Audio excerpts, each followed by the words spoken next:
Salut à toi, futur leader, bienvenue au sein de cette nouvelle vidéo. Pas de café cette fois-ci, par contre, nouveau résumé de livre, tu connais la chanson. Quand je mets un bouquin ici, généralement, c'est que je te fais un nouveau résumé.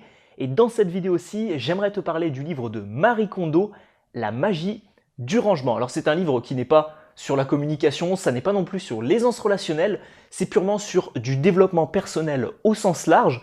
Moi, ça m'a intéressé de le lire tout simplement parce que c'est un best-seller. Je vais te le présenter dans le constat d'introduction. C'est un livre qui a été vendu des millions d'exemplaires, à des millions d'exemplaires. Donc, forcément, je me suis dit, c'est peut-être un livre qui est intéressant et des principes qui sont intéressants à appliquer tout simplement dans sa vie au quotidien pour avoir peut-être un environnement un petit peu plus clean, un petit peu plus rangé.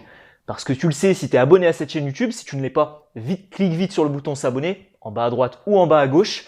Mais tout simplement, ton environnement va tout simplement influencer ta vie au quotidien. Donc si tu souhaites devenir un leader, améliorer ta communication et ton aisance relationnelle, il faut aussi que tu travailles sur ton environnement. Bon, trêve de blabla, j'ai l'ordinateur juste ici et on commence tout de suite avec le constat d'introduction de cette vidéo.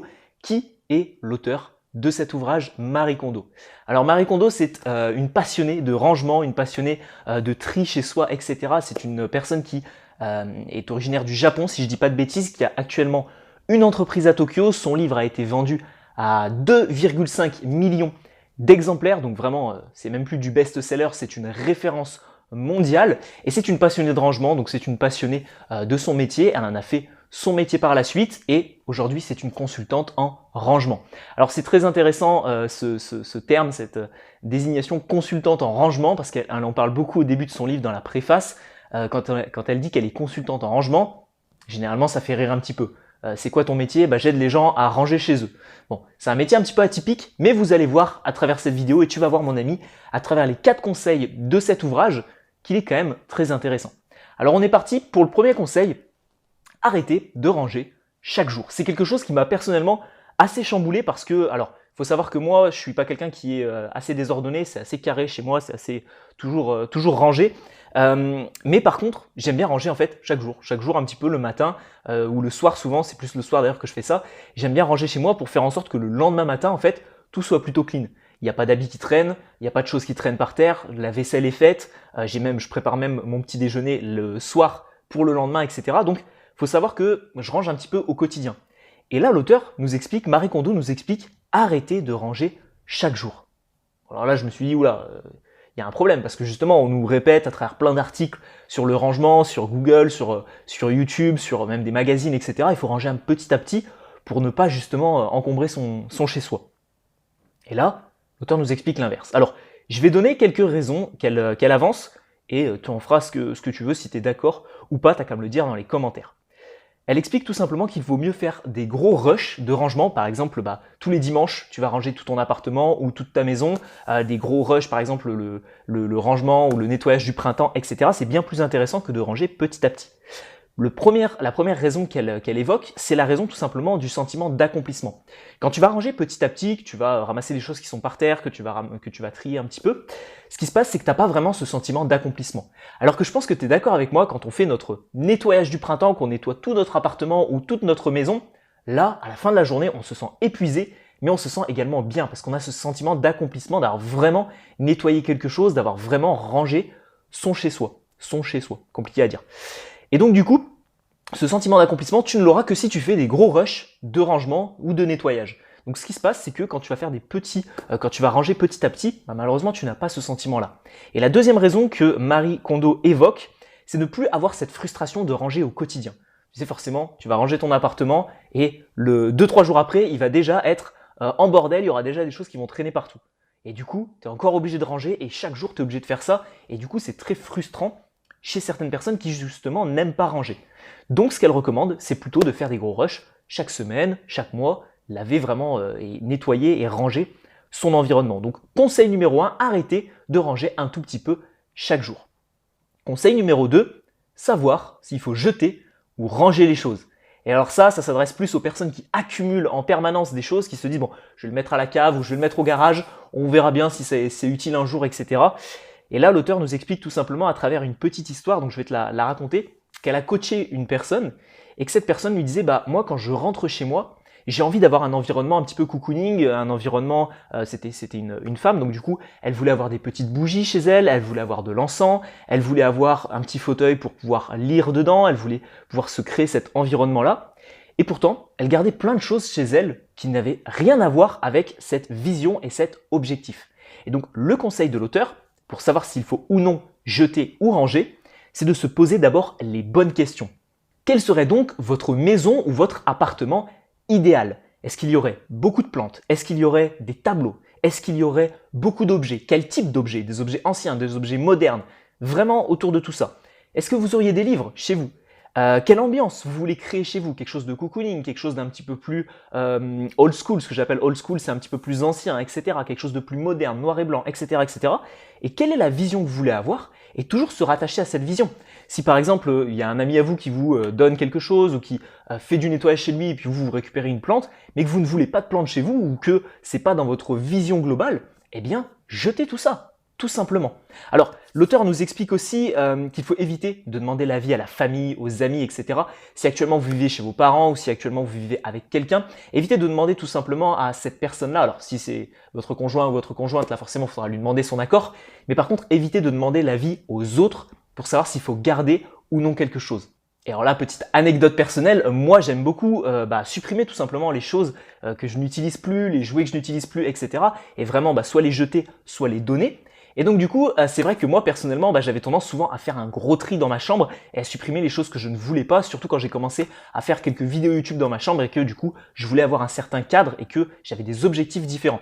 Et là du coup, mes parents m'ont dit, attends, tu veux pas garder ça, tu veux pas qu'on le mette de côté, etc. Donc là, je leur ai dit non, il faut jeter ou donner ces affaires-là. Je n'en ai plus besoin, ce n'est plus dans mon objectif, donc tout simplement, savoir s'il faut ranger ou jeter. Le troisième conseil que nous donne Marie Kondo dans son livre La magie du rangement, c'est de ne plus ranger par pièce, mais par catégorie d'objets. Je vais vous prendre un exemple très simple, c'est tout simplement par exemple les livres. Les livres, vous pouvez en avoir dans votre chambre, vous pouvez en avoir dans le salon, vous pouvez en avoir également dans la cuisine, des livres de recettes de cuisine, etc. que vous stockez dans la cuisine. Et il ne va plus falloir raisonner par pièce, je vais ranger ma cuisine, je vais ranger mon salon, je vais ranger ma chambre, je vais ranger le garage, etc. Donc faites vraiment ce tri par catégorie d'objets et peut-être que vous pourrez justement les rassembler dans une même pièce, les réunir et mieux les ranger, plutôt que tout simplement ranger par pièce. Et enfin, le dernier conseil de l'auteur, et ça j'ai trouvé ça très intéressant, très important, et je suis totalement d'accord avec ce conseil, même s'il y en a d'autres sur lesquels on en reviendra à la fin de cette vidéo, je vais te donner mon avis sur ce bouquin. Le dernier conseil, c'est de supprimer le bruit créé par justement beaucoup d'objets que tu peux avoir chez toi. Et ça, c'est souvent le cas, notamment dans la cuisine, ou des fois, si les personnes ont une buanderie où elles vont stocker des produits ménagers, etc. Le problème, c'est que quand on va stocker tous ces produits et que c'est visible à l'œil nu, que ce n'est pas dans un placard, dans un tiroir ou quoi que ce soit, ce qui se passe, c'est qu'on va voir toutes les étiquettes, où ça va peut-être être marqué rangé, sale, propre, etc., etc. Il va y avoir plein de choses sur ces étiquettes. Et le problème, c'est qu'elle expliquait justement une anecdote d'une cliente à elle, qu'elle coachait, en tant que consultante, et elle expliquait que cette personne avait un environnement très clean, très propre, une cuisine très rangée. Et pourtant, elle ne se sentait pas à l'aise. Elle sentait qu'il y avait toujours quelque chose qui n'allait pas. Mais pourtant, c'était propre. Et quand Marie Kondo est arrivée, elle lui a dit, écoutez, le problème, c'est le bruit que créent tout simplement les étiquettes qui sont toutes visibles. Donc moi, je ne sais pas si tu avais vu dans les vlogs que j'ai pu faire, mais en fait, j'ai reconditionné le cacao, le café, le sucre, également des petits fruits, des amandes, etc., la farine. Et j'ai mis tout ça dans des bocaux, tout simplement pour ne plus avoir les emballages, les étiquettes, etc. Donc je trouve ça un peu plus esthétique. Moi, c'était par raison esthétique. Et en plus de ça, après, j'ai lu dans le livre de Marie Kondo qu'il fallait mieux faire ça tout simplement pour ne plus avoir cette vision sur les paquets, etc. Si tu ne veux pas reconditionner les aliments, les pâtes, le riz, etc., tu as juste tout simplement à les mettre dans des placards et à faire en sorte que quand tu regardes ta cuisine, tu ne vois plus tout simplement tout ce bruit et toutes ces étiquettes, tous ces mots nocifs. Parce qu'en fait, ce que Marie Kondo expliquait, c'est que la personne qu'elle coachait, justement, en fait, elle avait plein d'étiquettes avec marqué des choses, par exemple sur les produits ménagers, tu sais, c'est souvent marqué sol propre ou sol sale, etc. Et donc du coup, inconsciemment, ça a influencé son cerveau comme quoi c'était propre, c'était sale, ce n'était pas rangé, etc. Donc vraiment, se focaliser sur le bruit, c'est le 4e conseil de Marie Kondo. Alors maintenant, je vais te donner mon avis, après t'avoir donné les 4 ou 5 conseils les plus pertinents selon moi du livre en question. Je vais te donner un petit peu mon avis, si c'est intéressant d'acheter ce livre, qu'est-ce qui m'a plu, qu'est-ce qui m'a déplu.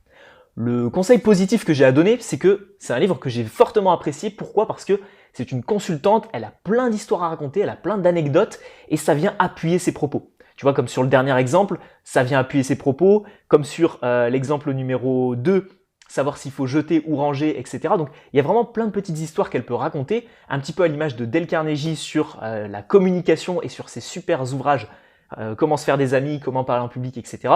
On sent que c'est vraiment quelqu'un qui a du vécu, de l'expérience et qui peut raconter des histoires et des anecdotes. Donc ça, vraiment super. Par contre, quelque chose qui m'a un petit peu déplu, c'est au début de son ouvrage, je trouvais que c'était vraiment très axé sur le fait de jeter, jeter, jeter, jeter en permanence. Il n'y avait vraiment pas trop cette notion de recycler, cette notion de donner, de offrir, de donner par exemple des jouets, de donner par exemple des habits, des couvertures, etc. à des personnes qui sont dans le besoin. Donc ça, c'est quelque chose qui m'a un petit peu déplu dans son ouvrage, malgré le fait qu'elle en parle après, elle en parle un petit peu plus, de recycler, etc. Donc, il y a un petit disclaimer qui est fait, c'est pas non plus quelque chose qu'elle met totalement de côté, le recyclage, mais par contre j'ai trouvé qu'au début de son ouvrage, elle n'en parlait pas suffisamment, elle était plus dans cette notion de jeter, jeter, allez-y, jetez tout. Aujourd'hui, on est en 2020, c'est pas forcément ce que je recommanderais. Alors personnellement, j'ai appris quelques astuces dans cet ouvrage, notamment liées au bruit, notamment au fait de ne pas ranger en permanence chaque jour pour éviter cette frustration. Après, je pense que c'est quelque chose qui m'a pas forcément été extrêmement utile parce que comme je te le dis, moi chez moi c'est souvent rangé, c'est même peut-être un petit peu trop rangé, je suis peut-être un petit peu trop maniaque sur le fait qu'il n'y ait rien qui traîne par terre, etc. Donc chez moi c'est toujours un petit peu rangé, donc j'ai pas appris énormément de choses dans cet ouvrage. Par contre, si tu es quelqu'un qui a du mal à ranger chez soi, a du mal à comprendre comment ranger efficacement, qui est toujours en permanence en train de te prendre la tête sur comment est-ce qu'il faut ranger ceci, comment est-ce qu'il faut ranger cela, etc., c'est peut-être un ouvrage qui peut t'intéresser. Donc je te mettrai un lien dans la description de cette vidéo pour pouvoir justement commander cet ouvrage ou tout du moins regarder les avis Amazon dessus. Et puis mon ami, je te dis à la prochaine pour une prochaine vidéo. Tu auras également, comme à la fin de chaque vidéo, un accès gratuit à un cours en ligne de 1 heure sur la communication. Même si ce n'est pas lié au livre de Marie Kondo, ça peut forcément t'aider si tu es et si tu souhaites devenir un futur leader. Donc on se retrouve de l'autre côté sur le cours en ligne gratuit dans la description de cette vidéo ou qui apparaîtra à l'écran ou alors pour une prochaine vidéo. Je te dis à tout de suite, ciao ciao.